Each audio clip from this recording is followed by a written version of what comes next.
A palavra de Deus diz no Evangelho de Lucas, capítulo 2, versículos 6 a 7. E aconteceu que, estando eles ali, se cumpriram os dias em que ela havia de dar à luz, e deu à luz o seu filho primogênito, e envolveu-o em panos, e deitou-o numa manjedoura, porque não havia lugar para eles na estalagem. Contemplamos o pacto eterno, a promessa no Éden, a anunciação e o mistério da encarnação. Agora chegamos ao momento do nascimento, e a primeira coisa que precisamos ver é isto: nada foi por acaso.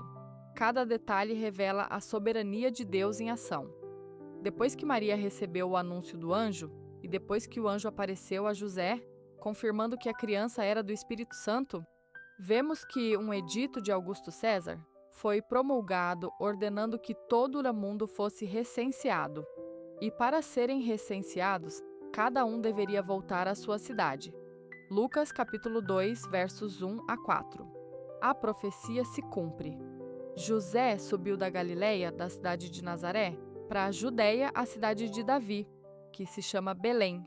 E isso não é um detalhe menor. José provinha da tribo de Judá, a mesma tribo do rei Davi. E tudo isso se cumpre perfeitamente com as profecias ao longo de toda a palavra, que o Messias sairia da tribo de Judá, Gênesis capítulo 49, verso 10, e que nasceria especificamente em Belém. Um imperador pagão promulga um decreto por razões políticas e econômicas, sem saber que está sendo usado por Deus para cumprir uma profecia dada séculos antes. Augusto César pensava estar assegurando seu poder, mas na verdade estava servindo ao plano eterno de Deus. Aqui vemos a soberania divina. Deus move imperadores, governos e nações inteiras para cumprir seu propósito, um nascimento em humildade. E quando se encontram ali em Belém, diz que se cumpriram os dias de seu parto. Maria deu à luz seu filho primogênito, envolveu-o em panos e o deitou numa manjedoura, porque não havia lugar para eles na hospedaria.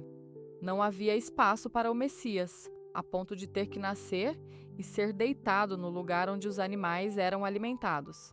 E isso nos fala de como foi a vinda do Senhor, desafiando toda a nossa ideia sobre o que é a glória, sobre o que é importante. Nós teríamos pensado que o rei de toda a terra nasceria em um palácio com servos, com pompa e esplendor.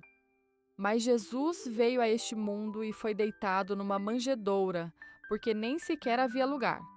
E isso também manifesta algo profético. Verdadeiramente, não haveria espaço para Jesus nessa terra. Veio para o que era seu, e os seus não o receberam. João, capítulo 1, verso 11. Aquele que, sendo rico por amor a vós, se fez pobre, para que pela sua pobreza vos tornasseis ricos. 2 Coríntios, capítulo 8, verso 9. A manjedoura nos mostra que Cristo tomou a forma de servo desde o princípio. Sua humilhação não começou na cruz, começou na manjedoura. Deus move a história. Quando lemos esta história, precisamos vê-la com olhos que reconhecem a mão de Deus. O decreto do rei, a viagem obrigatória, uma cidade cheia, uma hospedaria sem espaço, um estábulo preparado, uma manjedoura como berço. Tudo isso não é um acidente. É o plano soberano de Deus manifestando-se com precisão perfeita. E isso nos chama a confiar. O mesmo Deus que moveu Augusto César sem que ele soubesse.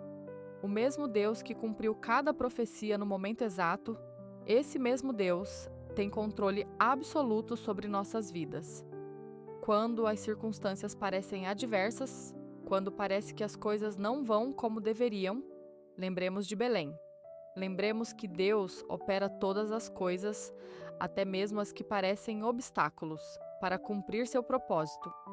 Ao refletirmos sobre a mensagem de hoje, voltemos agora nossos corações ao Senhor em oração. Pai, obrigado porque o que para o mundo parece coincidência são os teus propósitos se cumprindo. Ajuda-nos a confiar na tua soberania, mesmo quando não entendemos os teus caminhos. Dá-nos olhos para ver a tua mão agindo em cada detalhe de nossas vidas, assim como a vemos em Belém. Em nome de Jesus, amém.